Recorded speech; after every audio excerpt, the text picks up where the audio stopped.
Petera voalohany toko 5. Ny fanompona kristianina mibanjina ny fiverenan'ny Kristy.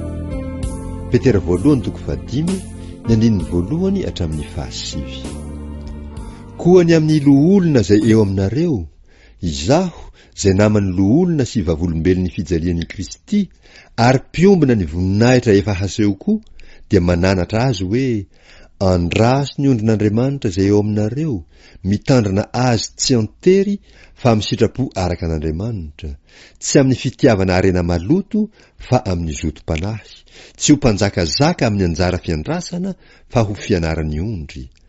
Ary rehefa miseho ny lohan'ny mpiandry dia hahazo ny satro-boninahitra tsy mety simba ianareo. Ary ianareo izay mbola tanora fanahy kosa dia maneke ny loholona. Eny, samy misikina fanetreteny ianareo ka mifanompo, fa Andriamanitra manohitra ny miavinavina fa manome fahasoavana ho an'ny manetry tena. Ohabolana toko 7, ny andininy 430.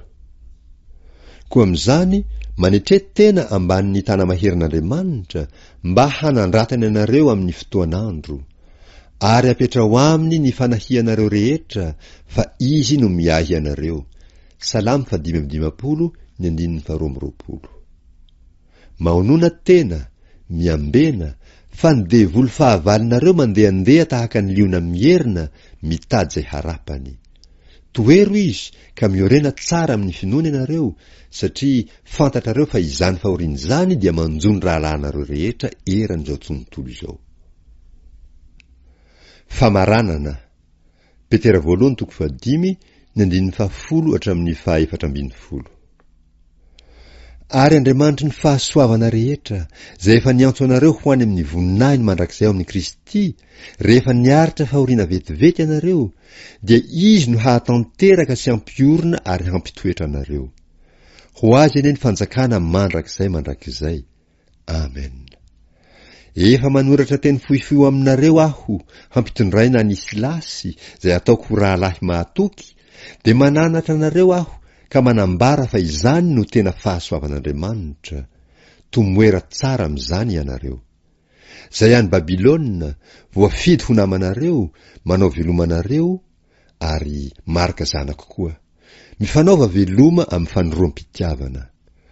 Ho aminareo rehetra izay ao amin'ny Kristy anie ny fiadanana.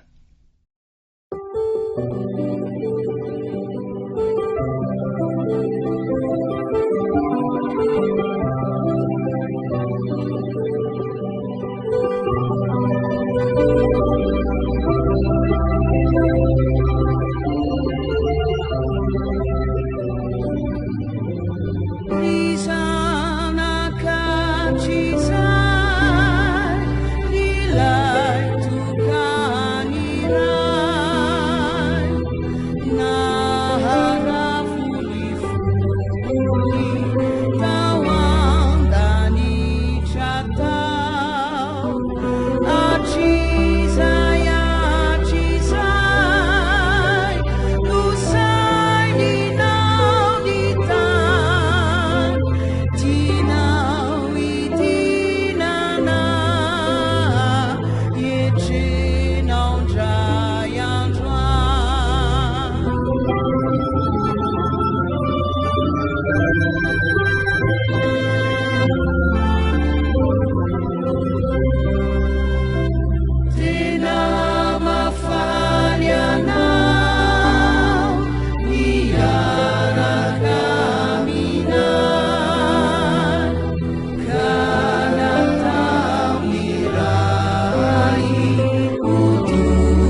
ka